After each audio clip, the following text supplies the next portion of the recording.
العلم هو النور الهادي والمفتاح لكل الخير من يرد الله به خيرا. السلام علیکم ورحمۃ اللہ وبرکاتہ. طلبہ عزیز، آج کے اس محاضرے میں فائدہ نمبر 1 سے متعلق کچھ باتیں رہ گئی تھیں. انشاءاللہ وہ باتیں مکمل کی جائیں گی. اس کے بعد فائدہ نمبر 2 اور 3 کا بیان کیا جائے گا. تو دیکھیے، بسم اللہ الرحمن الرحیم. فائدہ: اگر مشبہ اور مشبہ بہ کو پلٹ دیا جائے تو ایسی تشبیہ کو تشبیہ مقلوب کہتے ہیں. جیسے انما البیع مثل الربا. تشبیہ کی اس قسم میں غرض مشبہ بہ کی طرف لوٹتی ہے. اس سے پہلے آپ نے پڑھا مشبہ یعنی تشبیہ کے اغراض، تو وہاں پہ جو غرض تھی وہ مشبہ کی تھی، یعنی مشبہ کو جو تشبیہ دیا گیا ہے تو تشبیہ کس وجہ سے دی گئی ہے. تشبیہ مشبہ کے ساتھ مشبہ بہ کے ساتھ جو دی گئی ہے، کیوں دی گئی تھی، کس مقصد کے لیے. تو جتنی اغراض تھیں وہ غرضیں مشبہ کی طرف لوٹ رہی تھیں.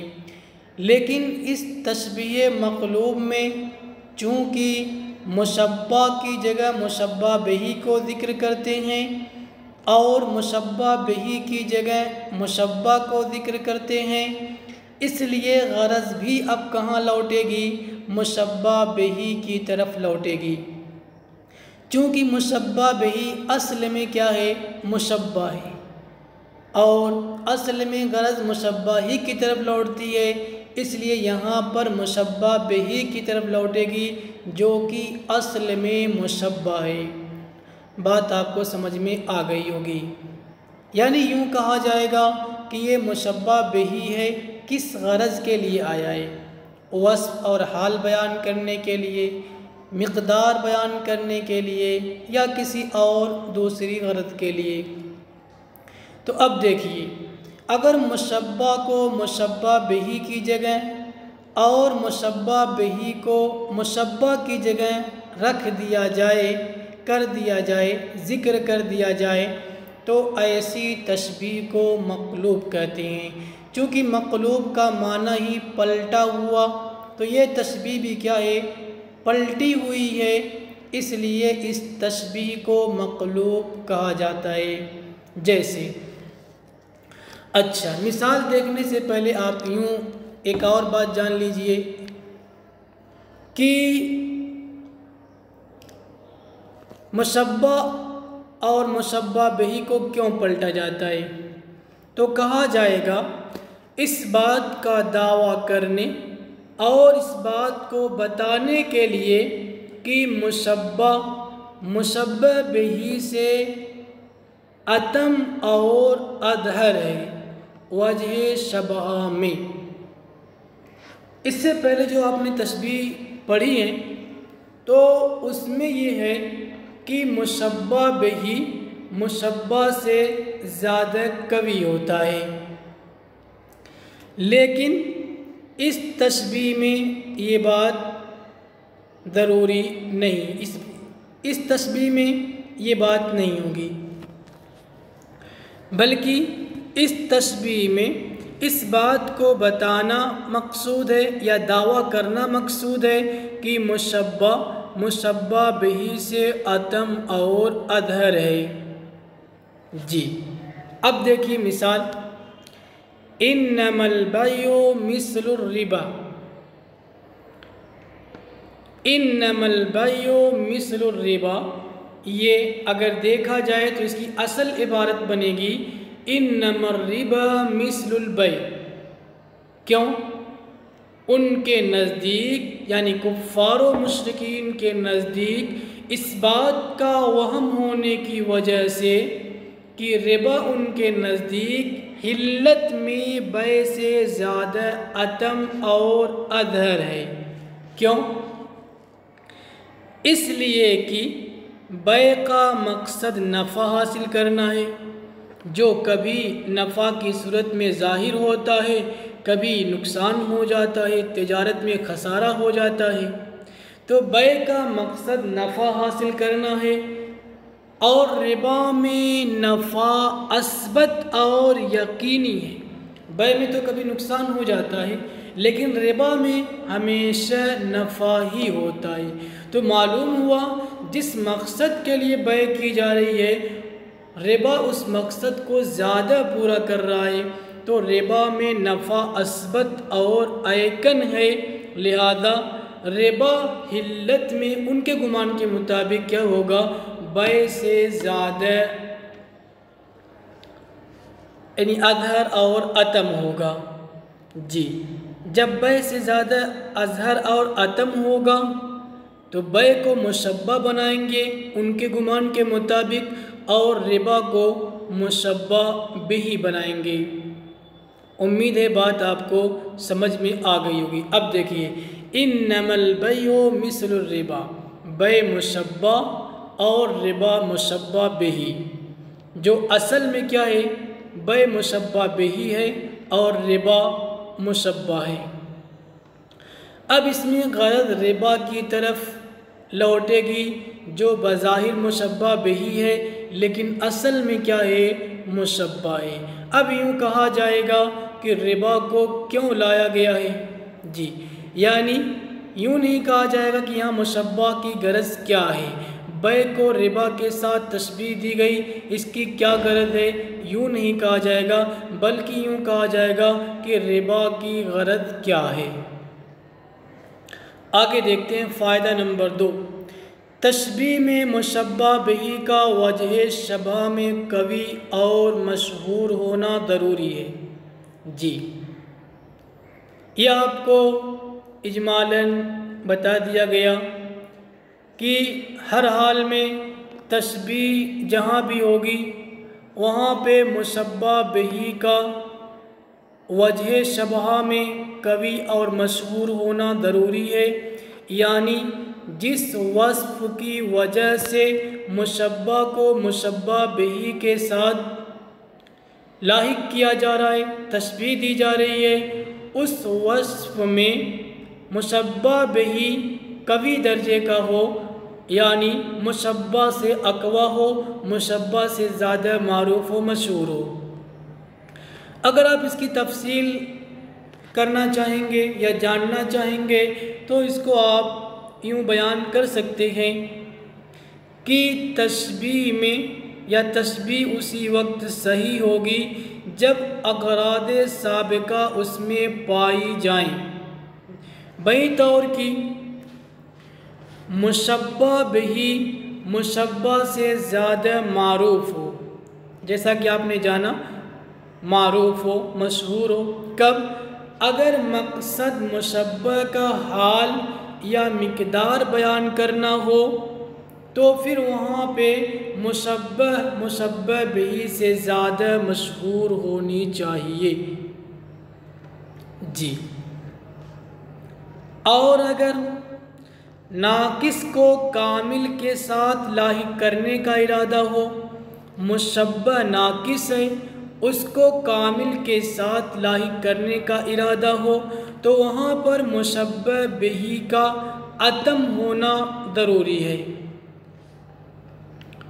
اور اگر ممکن الحصول ہونے کو بتانا مقصود ہے تو وہاں پر مشبہ بہ کا مخاطب کے یہاں مسلم الحکم اور معروف ہونا ضروری ہے۔ یعنی کل ملا کر کیا ہوا کہ مشبہ بہ مشبہ سے قوی اور مشہور ہو۔ اگر ایسا نہیں ہے تو پھر اس تشبیہ کا کوئی فائدہ نہیں ہوگا۔ نمبر 3، اگر تشبیہ کے بعد ارکان حذف کر دیے جائیں تو تشبیہ کا حسن بڑھ جاتا ہے، اور اگر سارے ارکان ذکر کیے جائیں تو اس سے ان کا حسن گھٹ جاتا ہے۔ اگر آپ نے کہا زید حاتم، زید حاتم ہے، زید سخی ہے۔ زید کو آپ نے حاتم کے ساتھ تشبیہ دی، تو یہاں پہ آپ نے وجہ شبہ بھی حذف کر دیا۔ کس چیز میں زید حاتم ہے یا حاتم کی طرح ہے، وجہ شبہ بھی حذف کر دیا اور کلمہ تشبیہ بھی حذف کر دیا۔ آپ نے پیچھے پڑھ رکھا ہے کہ تشبیہ کے 4 ارکان ہیں، مشبہ، مشبہ بہ، وجہ شبہ، ادات تشبیہ۔ تو یہاں پہ ادات تشبیہ بھی حذف ہے اور وجہ شبہ بھی حذف ہے، لہذا اس سے تشبیہ کا حسن بڑھ جائے گا، اور اگر سارے ارکان ذکر کر دیے جائیں تو اس سے اس کا حسن گھٹ جاتا ہے۔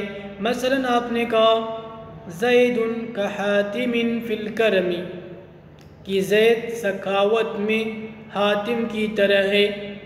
یہاں پہ آپ نے ارکان کو ذکر کر دیا، چاروں ارکان موجود ہیں، زید، مشبہ، کاف حرف تشبیہ، حاتم مشبہ بہ، الکرم کیا ہے، یہ وجہ شبہ ہے۔ تو آپ نے چاروں ارکان کو ذکر کر دیا، اس سے تشبیہ کا حسن گھٹ جائے گا۔ آگے چلتے ہیں، مجاز کا بیان۔ مجاز کے معنی تجاوز کرنا۔ مجاز کو مجاز اسی وجہ سے کہا جاتا ہے کہ اپنے اصلی معنی سے تجاوز کر جاتا ہے۔ حقیقت کے معنی ثابت ہونا، چونکہ اس کا معنی ثابت رہتا ہے، باقی رہتا ہے، یہ اپنے اصلی معنی میں باقی رہتا ہے، اس لیے اس کو حقیقت کہا جاتا ہے۔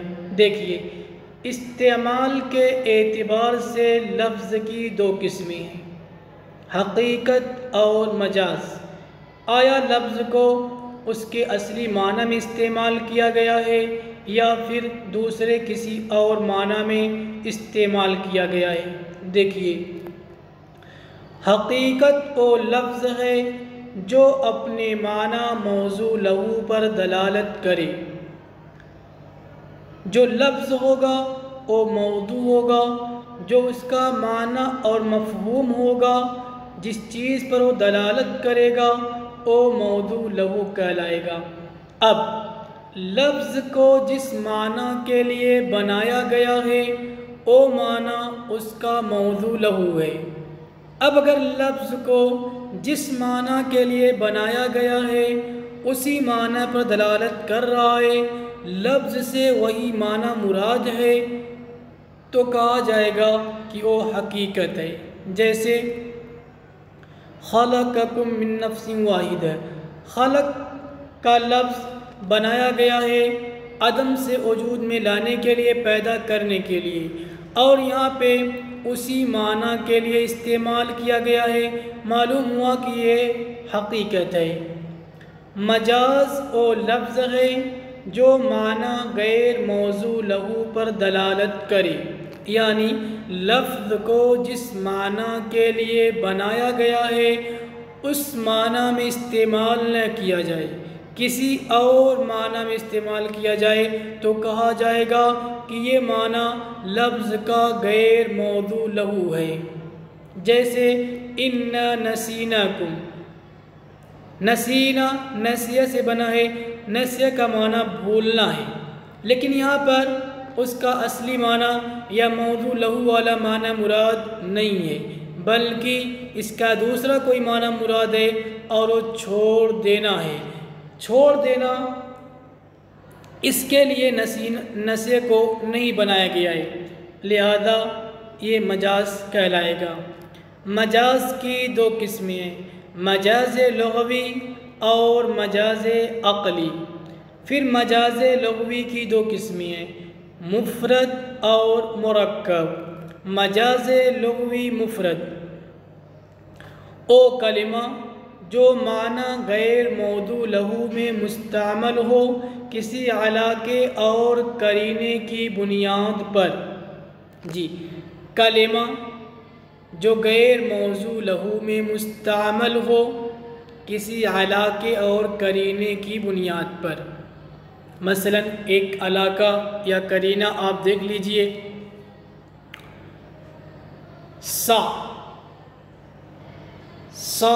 یعنی وہ پیمانہ جس سے کوئی چیز ناپ کر بیچی جاتی ہے، تو سا وہ پیمانہ ہو گیا، یہ اس کا حقیقی معنی ہے۔